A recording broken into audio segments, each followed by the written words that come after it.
शक्तीपीठ महामार्ग रद्द शक्तीपीठ महामार्ग जमीन आमच्या हक्काची नाही कुणाच्या बापाची जमीन आमच्या हक्काची नाही कुणाच्या बापाची शक्तीपीठ महामार्ग रद्द झालाच पाहिजे झालाच महामार्ग रद्द झालाच पाहिजे झालाच पाहिजे शेत आहे इथं आणि आता ही जायचं म्हणलेस आम्ही काय करायचं आता जरी दुसरीकडे घ्यायची म्हणली तरी भेटत नाही म्हणली आता जमीन मग काय करायचं काय खायचं लेकरं बाळ कसे जगवायचे आम्हाला काही नौकर आहेत का शासनाने ही जर जमीन ताब्यात बळजबरी घेतली तुम्ही पुढे येणार का महिला? हो येणार ना येणार महिला पुढं काय खायचं आम्ही कसं जगायचं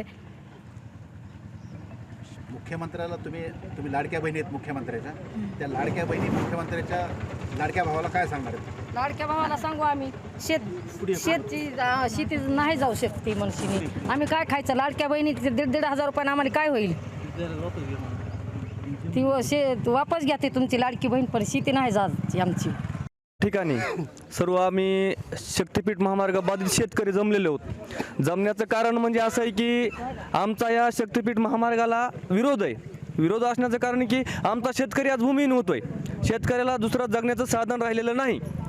सरकारला विनंती आहे की बाबा तुम्ही ह्या शेतकऱ्याला विचारात घेऊन शेतकऱ्याचं म्हणणं ऐकून तुम्ही हा महामार्ग जे तुम्हाला काय करायचं आहे हे करावा. नाहीतर माझं प्रशासनाला एवढीच विनंती, शेतकऱ्याचे पोरं आम्ही भीत नाही मरणाला, मरू पण याच मातीत जगू पण याच मातीत, झालं तर सोनं नाही तर महाराष्ट्राची माती हो. एवढंच कळकळीची विनंती प्रशासनाला इथल्या स्थानिक लोकप्रतिनिधीला आहे. यांनी येऊन आमच्यासोबत चर्चा करून हा प्रकल्प म्हणजे काय करता येईल, शेतकऱ्याचं पुढचं नियोजन काय आहे, शेतकऱ्याला पुढे काय करता येईल, काय उभं राहता येईल का. शेतकरी पूर्ण देशोधडीला लागलाय. प्रशासनाला माझी परत एकदा कळकळीची विनंती आहे की तुम्ही हा शक्तीपीठ महामार्ग रद्द करावा. माझं नाव परशुराम कोंडीबा पवार आहे. 235 गट नंबरमध्ये माझी जमीन जवळजवळ 8 एकर जात आहे. त्यामुळे माझ्याकडे विहीर आहे, बोर आहे, बागायती जमीन आहे. आता माझ्याकडे मी स्वतः भूमिहीन व्हायलेलं आहे. माझ्याकडे थोडी 1 गुंठा ही जमीन राहत नाही. त्या अर्थी ह्या सरकारनं सीमांकन बंद करून आमची जमीन आमच्या ताब्यात राहू द्यावा, खाऊ द्यावा आम्हाला पोट भरून, हेच आमचं म्हणणं आहे. शक्तीपीठ रद्द करण्याचे आश्वासन मुख्यमंत्री साहेबांनी द्यावं आणि आम्हाला उपजीविका आम्हाला भागून द्यावं. शासनानं जर बळाचा वापर करून मोजणी केली तुमची काय भूमिका राहणार?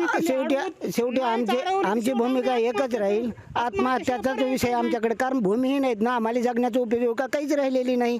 त्या अर्थी आम्ही रस्त्यावर येणार, रस्त्यावर आल्यानंतर पोट भरणं गेलो आत्महत्या करणार, बाकी काय करणार आहेत, विषय काय आमच्याकडे दुसरा राहणार आहे. हे मंत्री लोक संत्री लोक हे जे काम करतील ते त्यांच्या बळावरच करणार आहेत. आम्ही काय करणार, शेवटी आत्महत्याच करणार. याच्याशिवाय काय पर्याय आमच्याकडे शेतकऱ्याकडे राहणार आहेत दुसरा. एकतर पैसा मोबदला कमी देणार. एबीपी माझा, उघडा डोळे बघा नीट.